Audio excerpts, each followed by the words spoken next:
Fourth event is the first of our features. It is the Beijing Clubhouse Anniversary Cup. It's the 10th anniversary. It's a Class 3. It's over the 1,000 metres, headed by the unbeaten Lean Perfection, 3 from 3. Wishful Thinker. It's a course and distance winner. 2 starts back. Excuses last time out. A couple of debutantes here, Calling the Shots and Solar Patch.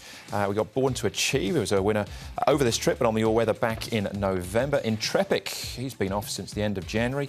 And California Aspar makes the switch from Happy Valley to Chartoon.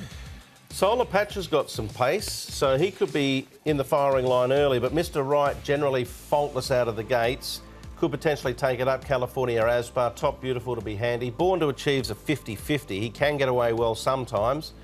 But of the newcomers, Solar Patch, I think, will be ahead of Calling the Shots in the early running. This horse looks hard to beat. Lean Perfection. He's had 3 starts, 3 wins, and keeps improving with every win. He's $1.50, and that's why. But his work's been very good leading into it. He's thriving on his racing at the moment. He looks very tough to beat. Wishful Thinker, I think, is probably one of the biggest dangers. He's coming here. He's the one closest to us, just working with a stayer there, Happy contender, but he's doing it nice and easy there, and his runs have been full of merit as well. And you can see Victoria Star, I'm going to show this horse as well. He pulled with the blinkers on debut. They've taken them off. His trials before that have been very good. Tongue tie goes on. He'll be a massive price. Well, it's 100 to 1 basically. So I think his track work says he's a little bit better than that. OK, just a second. So the Tavistock 4-year-old. Let's start off then with Lean Perfection. Has been superb in 3 starts, 1,000, and the last 2 wins over the 1,200. Hard to fold him, isn't it, Andrew? He looks to be just very well rounded at this early young age of 3. He's got plenty of ability. He can settle in the run. Still a little bit wayward in the way he lets down, as you can see, rolled in a little bit there. But he just looks to be very professional and very talented. So he's impossible to really beat, I would have thought, off of that, Paul. I mean, the Wishful Thinker's a nice horse, and so too is Top Beautiful, but the way he put them away... Got 13 points for that as well. He could have got 20, and I don't think it'll stop him, Andrew. I think he's a Class 1 horse, maybe even better. Well, he's still in Class 3, isn't he? And that's what he was. So he looks very tough to beat, there's no question. On paper, you know, and that's why he's come up short.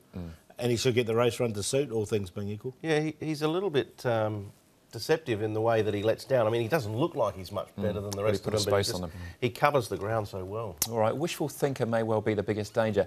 This is the excuse that he had last time. As the gates opened, he was going up rather than forward, so gave away a few lengths and position as well.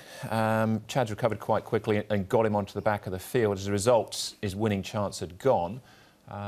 So, how do we judge him? Well, he's a nice horse and he likes to race. One thing I've noticed about him from day one is that he knows what racing's about. He's got a real good mentality for it. He wants to win. You can see here he's trying to work his way through. He did this last start and obviously got up, beat Infinity Endeavour. But the start, it bungled, Paul, and it was just too much to overcome. Yeah, and then, look, he just ran home nicely through the field, as you can see, and finished. He did finish 9th, but he wasn't that far away. The winner's won again, isn't he? So always win. He's been in good form, and I think he's the hardest for Lean Perfection to beat. The difference between them is that he's a little quirky, whereas Lean Perfection's done very little wrong. He steps well, he settles well, whereas this guy's a bit awkward out of the gates and then gets a little fizzy and all that. So I think Lean Perfection's more professional overall at the moment. All right, OK. Top Beautiful. They dropped him back to the 1,000 metres last time out because he'd been unbeaten over that trip, but only 5th on this occasion. Yeah, Baltic Whisper just came out and won pretty impressively. He had his chance here. He'll be a bit fitter for this run. Chris Joe Moreira teaming up.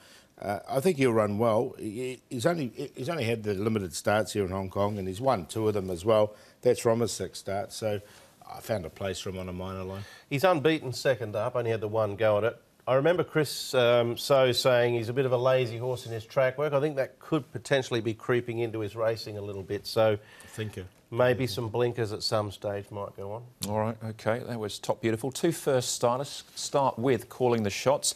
His name was Camelback when he raced in Ireland. Yeah, he said brings 2-year-old form from Ireland. He's had 4 trials. He's only a little chap, 10 pounds, 1,010 pounds. He's got a barrier 11 for a wide draw to overcome as well. So you managed to get on one of those when you were in Dubai recently, didn't you? No, I did not. Camel's back. I skipped that one. Oh, right. Calling the Shots, Solar Patch. I'm going to sit on the fence with both. but I would probably be favouring this one. All right. He raced under the same name when he was in Australia. Yeah, Blinkers go on. Him for his debut run, he's a big strong horse. He's 1181 pounds. He's only had the one trial. This is it. That's not listening to me winning the trial. And he was pushed out a little bit, but he was a clear second in the trial. So he's definitely got ability. I just don't know if he's totally ready with the one trial. I don't think not listening to me is going as good as he can go, but to be sort of, sticking on his back, we're talking about a group horse there, off a rating of 7. He's a reasonable effort. Joe Moreira rode him in that trial as well, but obviously is on Top Beautiful in the race. So, any surprises here, Paul? Lean Perfection? Not really. Yeah, lean Perfection on top. To beat Wishful Think, I think he's the hardest to beat, and that's the market have got those clearly out like that.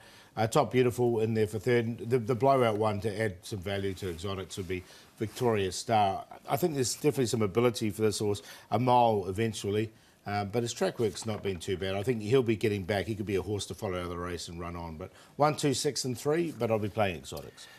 Yeah, I think Lean Perfection's a very serious animal, and he's just getting better and better with more experience. He's got more weight to carry, but I tell you what, if he wins this and goes into Class 2 with no weight, it'd be very hard to beat there. So I just think whatever beats him will be winning. So he's on top. Top Beautiful, Wishful Thinker, both nice horses, got time for the pair of them. And Intrepic is a horse that's been troubled with a few little issues. He had blood in the trachea last start. When he did win, he looked quite impressive. Beat a good horse on the day too last season from memory. Got a lift, but I've got him in 4th because of the good draw. Yeah, we've all got the same trio there, 1, 6 and 2. If he does win, though, Lean Perfection, Zach will be hoping that the handicapper hits him again. Yeah, he might just go on and try and win by 5. So he gives him a decent weight He won't be stopping him. All right, that was the Beijing Clubhouse Anniversary Cup, first leg of the Triple Trio. More on the other side of this.